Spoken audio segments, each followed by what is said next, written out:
আরও কিন্তু বিতর্কের কেন্দ্রে মমতা শঙ্কর। মানে আমরা না বাঙালিরা ক্রমাগত আমাদের যে কাজ সেগুলো কিন্তু ভুলে যাচ্ছি এবং ভুলে গিয়ে মানে আমাদের বাংলায় তো বেকারত্ব বেশি এবং আমাদের বাংলায় কোনো কাজ নেই, ফলত ফেসবুকে আমরা মাতব্বরি করতে পারি, বড় বড় হ্যাজ নামাতে পারি, কিন্তু যে বিষয়ে আমাদের হ্যাজ নামানো দরকার, যে বিষয়ে প্রতিবাদ করা দরকার, সেই বিষয়ে কিন্তু আমরা ঠুটো জগন্নাথ হয়ে বসে থাকি। কারণ বাস্তবিকতা আমরা যদি সেই বিষয়ে কথা বলি তাহলে রাজনৈতিক ক্ষেত্রে আমাকে দাগিয়ে দেওয়া হবে, তুমি ওই দল করো, তুমি এই করো, তুমি ওকে সাপোর্ট করো এবং তোমার এখানে বলা উচিত নয়। কিন্তু শিল্পীদের আমরা আঘাত করতে পারি, শিল্পীরা নরম, তারা প্রতিবাদ করতে পারে না, তারা এসে তোমার বাড়িতে এসে হুমকি দিয়ে যাবে না, তারা পুলিশে এফআইআর করবে না, তোমার পোস্ট ডিলিট করিয়ে দেবে না। এটা হলো বাস্তবিকতার সমস্যা। ফলত আমরা মিঠুন চক্রবর্তী নিয়ে কথা বলি, আমরা মমতা শঙ্কর নিয়ে কথা বলছি, প্রসেনজিৎ চট্টোপাধ্যায় নিয়ে কথা বলছি, কিন্তু আমাদের ভুলগুলো আমরা দেখার প্রয়োজন মনে করি না।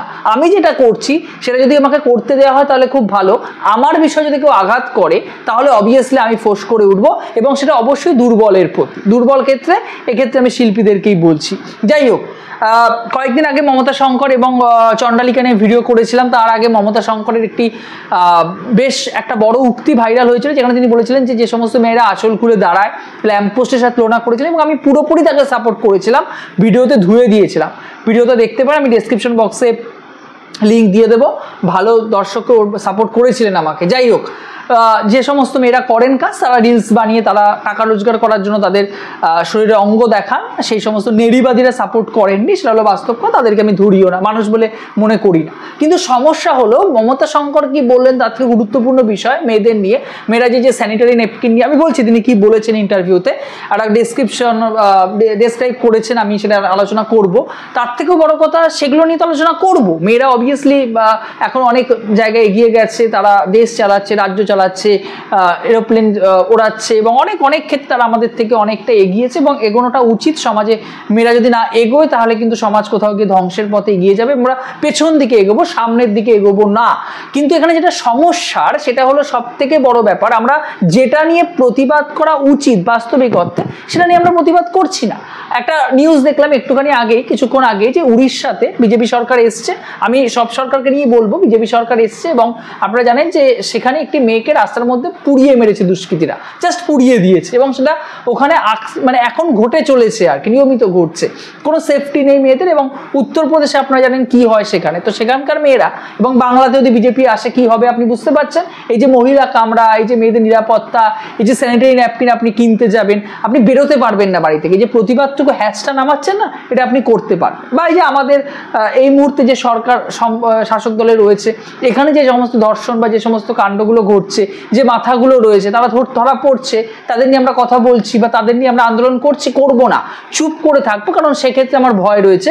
আমার সাথে তো ঘটেনি এবং আমার তো কিছু যায় আসে না, আমার বাড়িতে হয়নি, ফলত এগুলো নিয়ে কথা বলা আমার প্রয়োজন নেই। কিন্তু মমতা শঙ্করকে আমরা টার্গেট করতেই পারি, কারণ তারা আমাদের রুটি রোজগারে কিন্তু কি করছে, হস্তক্ষেপ করছে। তিনি কি করে পদ্মশ্রী পেয়ে গেলেন এটা নিয়ে আমাদের এখন টানাটানি। যাই হোক, তিনি রিসেন্টলি গতকাল সম্ভবত একটা ইন্টারভিউতে যে প্রশ্নগুলো তুলেছেন, আমি সেগুলো নিয়ে কথা বলবো। প্রথম প্রশ্ন তিনি তুলেছেন যে ছেলেদের থেকে মেয়েরা বেশি সিগারেট খায়, খুবই অনাসৃষ্টি কাণ্ড। এখানে তিনি কোথাও ভুল বলেছেন, এখানে জাস্টিফাই আমি করব না। ছেলে এবং মেয়ে, আমার 26 বছর বয়স হতে চলে, আজ অব্দি আমি একটা সিগারেট পর্যন্ত খাই, একবার না দুবার আমি ছবি তুলেছিলাম, একটা মজা করে ছবি তুলেছিলাম, আমি এক পর্যন্ত ফুকিনি কোনোদিন, গর্ব করে বলতে পারি। তো একটা ছেলে যেরকম কোনো রকম সিগারেট খাওয়া উচিত না সারা জীবনে, খেলে ক্ষতি আপনারই হবে, একটা মেয়েরও খাওয়া উচিত নয়। কিন্তু এটাকে ফেসবুকের মেয়েরা জাস্টিফাই করছে না, ছেলেরা খাচ্ছে, মেয়েরা খেলে কোথায় দোষ, মেয়েরা তো খাবেই, আজকের দিনে বেশি করে খাবে। ছেলেরা যেহেতু যদি 4টে খায়, মেয়েরা 8টা খাবে এবং এটাই তো প্রগতিশীল মেয়েদের একটা কাজ হওয়া উচিত, যে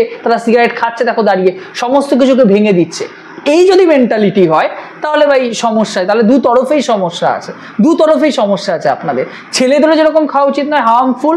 যদি মেয়েরা খায়, আপনারা জানেন যে মেয়েদের রোগ বেশি হয়, ক্যান্সার, তা প্রেগনেন্সিতে সমস্যা হতে পারে, ডাক্তারি ভাষায় তাদের আরও অনেক রকমের জটিলতা আসে তাদের শরীরে, কারণ মেয়েদের অবভিয়াসলি শরীরের স্ট্রাকচারটা ছেলেদের থেকে অন্যরকম। ছেলেদেরও খাওয়া উচিত নয়, মেয়েদেরও খাওয়া উচিত নয়, দুটোতেই কিন্তু ক্ষতিকর, দুজনের পক্ষেই ভবিষ্যতে ক্ষতিকর। এমন একটা চাইল্ড হলো, বাচ্চা যে ছোটোবেলা থেকে অসুস্থ, নিশ্চয়ই আপনার ভালো লাগবে না, এটা হলো সব থেকে বড় বিষয়। সেকেন্ড তিনি প্রশ্ন তুলেছেন, মেয়েরা ওই রকম পোশাক পরে ছেলেরা খারাপ দৃষ্টি দেবেই। এখানে আমার একটু মতবিরোধ রয়েছে তার সাথে, যে যেরকম মেয়েরা পরবেও না ওরকম, মানে একজন মেয়ে তার অবভিয়াসলি স্বাধীনতা রয়েছে সে কিরকম ড্রেস পরবে, কিন্তু সব কিছুর না একটা নিয়ম শৃঙ্খলা রয়েছে। আমি শ্রাদ্ধানুষ্ঠানে লাল পাড় শাড়ি চকমকে পাঞ্জাবি পরে যেতে পারি না, আবার বিয়ের অনুষ্ঠানে আমি সাদা ড্রেস পরে আমি যেতে পারি না। মডেলিং যখন আমি করব আমার একরকম ড্রেস থাকবে, আমি যখন পার্টিতে যাব বা আমি যখন কোনো আত্মীয়ের বাড়ি যাব বা আমি যখন বাড়িতে থাকবো আমার ড্রেস আপ আলাদা থাকবে। এটা নিজের একটা আইডেন্টিটি, নিজের একটা ব্যাপার আর কি, ঠিক আছে। এখানে কেউ কাউকে চিহ্নিত করে দিতে পারে না যে তুমি ওই সময় ওই ড্রেসটাই পরবে, তোমার পরা উচিত। কিন্তু সমস্যা হলো যে মেয়েরা, অবভিয়াসলি মেয়েরা তো উত্তেজিত করছে কিছু ছেলেকে, এটা তো সমস্যা। এবং ছেলেদের ক্ষেত্রে অবভিয়াসলি ব্যাপার যে বাচ্চা ছেলে মেয়েরা যারা 2-4 বছর 5 বছর যে সমস্ত মেয়েগুলো, বাচ্চা মেয়ে আমার জন্ম হয়েছে, দেখা যায় যে 3-4 মাস সবে বয়স, তারাও রেপ, তারাও ধর্ষণ হচ্ছে, সেক্ষেত্রে তো ড্রেসের দোয়াই দেওয়া যায় না।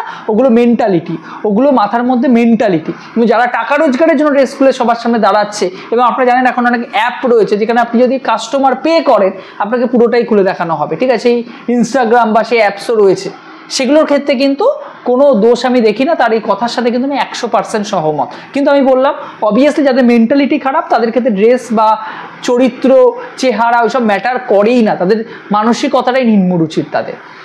থার্ড প্রশ্ন আসছে, অন্তর্বাস পরে মেয়েরা অ্যাডে দাঁড়িয়ে আছে, এসব দেখে উত্তেজিত হয়ে ছেলেরা অন্যদের রেপ করছে। কিছু ক্ষেত্রে তো সত্যি ভাই, মানে আগেকার দিনে আপনি অ্যাড করছেন, একটা ছেলে যেরকম জাঙ্গিয়ার অ্যাড আমার মনে হয় না দিতে পারে, দেওয়াটা উচিত। একটা মেয়েরও কিন্তু অন্তর্বাস, তার কিন্তু ওপর নিচে তার কিন্তু অ্যাড দেওয়া কোনো রকমই উচিত নয়, ঠিক আছে। এবারে আমি বলছি না এটা উত্তেজিত, আমি আবারও বলছি এটা মেন্টালিটির ব্যাপার। একজন মানুষের মেন্টালিটি কেমন হবে, সে শুধুমাত্র ওই জিনিসটা, ওই ছবিটা দেখেই যে সে শুধুমাত্র রেপ করবে বা তার মধ্যে একটা কাম উত্তেজনা জাগাবে তা নয়। দীর্ঘদিন ধরে তার মধ্যে মেন্টালিটি চলছে বলে সে অন্যদের উপর সেই ফ্রাস্ট্রেশনটা বের করছে, অন্য কারোর উপর সেই ফ্রাস্ট্রেশনটা সে বের করছে। ফলত আমি বলছি না যে সরাসরি কোনো যোগাযোগ রয়েছে, কিন্তু বাস্তবিক করতে আমাদেরও চুজি হতে হবে যে কিভাবে অ্যাডটা দেওয়া যায়, ভালোভাবে অ্যাড দেওয়া যায়। আমি তো কন্ডোমের বিভিন্ন রকম অ্যাড দেখি আর কি, সেখানে আমার অ্যাডগুলো বেশ নতুনত্ব আমার মনে হয়। বিশেষ করে ওই কোম্পানিটা ডিওরেক্সের আমি অ্যাড দেখি, তাদের কিন্তু আমার অভিনবত্ব মনে হয়। তা ক্রিকেট নিয়ে, বিভিন্ন রাজনৈতিক পলিটিক্স নিয়ে তারা যেভাবে অ্যাড দেয় আমার ওটা কোনো অভিনবত্ব মনে হয়। তারা কিন্তু ডাইরেক্টলি কোনো কিছু সরাসরি কিন্তু আমাদের সামনে প্রকাশ করে না, কারণ এগুলো কিন্তু, এই অ্যাডগুলো কিন্তু বাচ্চা ছেলেমেয়েরাও দেখছে, তাদের মধ্যে বিভিন্ন রকম কিন্তু প্রভাব পড়তে পারে, খারাপ ভালো। দেখুন, বোঝানোটা পরের ব্যাপার, আগে যে প্রভাবটা পড়বে সেটা কিন্তু গুরুত্বপূর্ণ।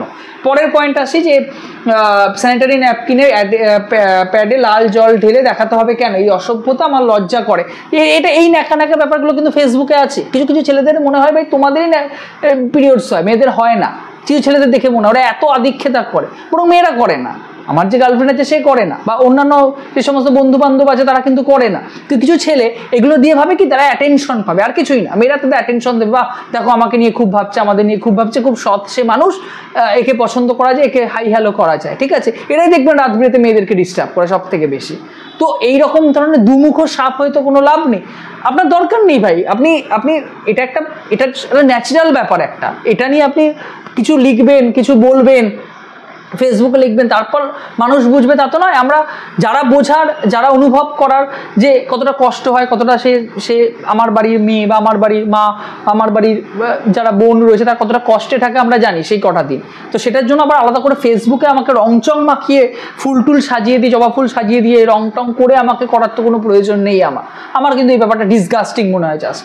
পরের পয়েন্টে তিনি বলছেন স্যানিটারি ন্যাপকিনের মতো একটি জিনিস বাবা বা বন্ধু বা ছেলেকে দিয়ে আনাতে হবে কেন, কাগজে লিখে দেবো বাড়ির কাজের লোককে, সে আনবে। এই পয়েন্টের সাথে আমি একমত নই, এবং এটা নিয়েই মেনলি এই সময় ঝামেলা হচ্ছে, এবং তার পরপর দুটো বিষয় নিয়ে। যাই হোক, এই পয়েন্টের সাথে আমি একমত নই, কারণ সময় অনেকটা এগিয়ে গেছে। মমতা দিকে আমি বলছি তার অজস্র পয়েন্ট অফ ভিউর সাথে আমি ম্যাচ করি, কিন্তু এই পয়েন্টের সাথে আমি ম্যাচ নই, কারণ সময় অনেকটা এগিয়েছে। এবং এই যে কালো কাপড়ে মুড়িয়ে দেওয়া, এটাও আমি কোনো সময় সাপোর্ট করি না, যে কেন কালো কাপড়ে মুড়িয়ে দেওয়া হয়, এটা তো খারাপ কিছু নয়, একটা স্বাভাবিক নিয়ম। যদি আজকে ছেলেদেরও এরকম কিছু হতো, তারাও যেত কিনতে, বাজারে কিনতে হতো সেই জিনিসটা, তারাও এবং কিনতো। ফলত এটা কোনো খারাপ জিনিস কিছুই নয়। স্যানিটারি ন্যাপকিন সে কিনতে যাচ্ছে, পিরিয়ডস হয়েছে, সে স্যানিটারি ন্যাপকিন কিনতে যাচ্ছে, এবং হতে পারে সে বেরোতে পারছে না, তার বাড়িতে ফুরিয়ে গেছে, তার বাবা, কাকা, জ্যাঠা, দাদা, ভাই, যে কেউ সেটা আনতে পারে। এর মধ্যে খারাপ কিচ্ছু নেই এটার মধ্যে। এবং আমি তো মনে করি যে এই পয়েন্ট অফ ভিউ থেকে যে যদি মানে এই যে ঠাকুর ঘরে, আমি নিজে ঠাকুর ভক্ত, ঠাকুর ঘরে যাওয়া যাবে না, রান্না বান্না করা যাবে না, এই বিষয়গুলোকে আমি সাপোর্ট করি না ভাই। ঠাকুরের নিজেরও আপনারা জানেন যে দেবীর ক্ষেত্রে অম্বুবচীর দিন আমরা পুজো করি, অম্বুবচী কি বিষয়টা আপনারা জানেন।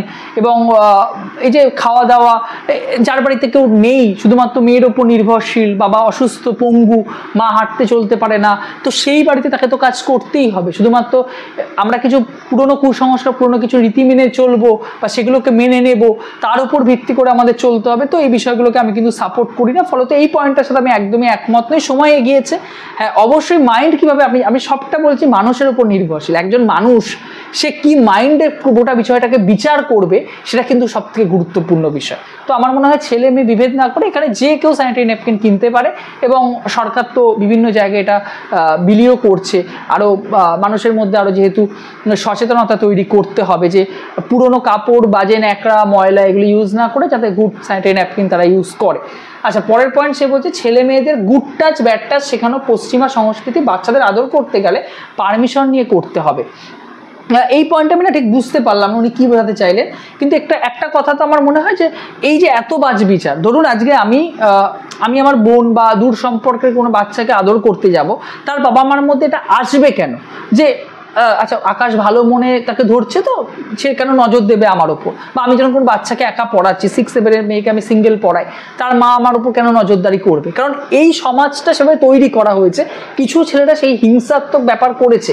না হলে ভাই মানুষ কেন গুড টাচ ব্যাড টাচ, শুধু আমি ছেলেদের কেন বলছি, পারিবারিক ক্ষেত্রে কিছু রাস্কেল, কিছু কুলাঙ্গার রয়েছে, কাকা জ্যাঠা রয়েছে, আমার নিজের বাবাও রয়েছেন, সৎ বাবাও রয়েছেন, তারা কিন্তু মেয়েদের সাথে খারাপ আচরণগুলো করেছেন সময়ের সাথে। তাই জন্য গুড টাচ এবং ব্যাড টাচটা শেখানো প্রয়োজন, যে কার ছোঁয়া কীরকম, কে কী মেন্টালিটি নিয়ে আসছে, ছেলে মেয়েদের সেই বিষয়টা ধরা প্রয়োজন রয়েছে, ছেলে মেয়েদের সেই বাচ্চাদের বিশেষ করে সেটা জানানো প্রয়োজন রয়েছে তার বাবা মাকে বা বড়োদেরকে। তাহলে সময়ের সাথে বা সময়ের অঘটন হওয়ার আগে কিছু একটা কিন্তু সিদ্ধান্ত নেওয়া যাবে, নাহলে অঘটন হয়ে গেলে কিন্তু সারা জীবন আর কিছু করা যাবে না। কিন্তু এটাও তো সত্যি যে কেন তাদেরকে শেখাতে হবে, বাচ্চাকে আমরা ভালোবাসবো, আদর করব, কিন্তু বললাম যে কিছু হিংসাত্মক পশুর জন্য কিন্তু সমাজটা খারাপ হয়ে উঠেছে।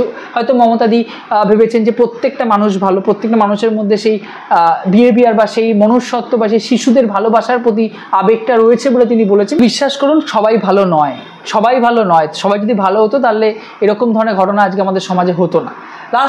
লাস্ট তিনি বলছেন যে রেপ, বিশেষত চাইল্ড রেপ নিয়ে তার বক্তব্যগুলো শুনে মনে হলো চিকিৎসার প্রয়োজন। একজন কমেন্ট করেছে, দেখুন অবভিয়াসলি আমি তার কিছু কিছু কথার সাথে সহমত হলাম, কিছু কিছু কথার সাথে সহমত হলাম না, এবং অবশ্যই আপনাদের ডেসক্রাইব করলাম গোটা বিষয়টা। এবার আপনারা সিদ্ধান্ত নেবেন আমার কথার সাথে কতটা সহমত। কারণ যখন ল্যাম্পপোস্টের নিচে দাঁড়ানোর কথা বলেছিলেন আঁচল খোলা মেয়ে, শাড়ির আঁচল খোলা মেয়েদের, আমি কিন্তু সেই সময় গোটা বিষয়টাকে অন্যভাবে জাস্টিফাই করেছিলাম।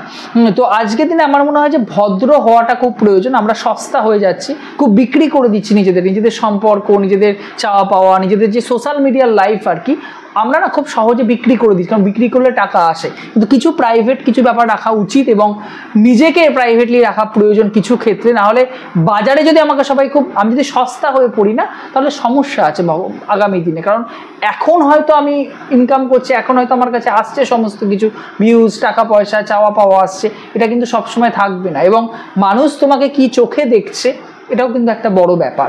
যাই হোক, আপনাদের কি মতামত অবশ্যই কমেন্ট বক্সে জানাতে ভুলবেন না বন্ধুরা। ভিডিওটি ভালো লাগলে, ইনফরমেটিভ ভিডিও পেতে চ্যানেলটিকে সাবস্ক্রাইব করে পাশে থাকতে হবে। জয় হিন্দ।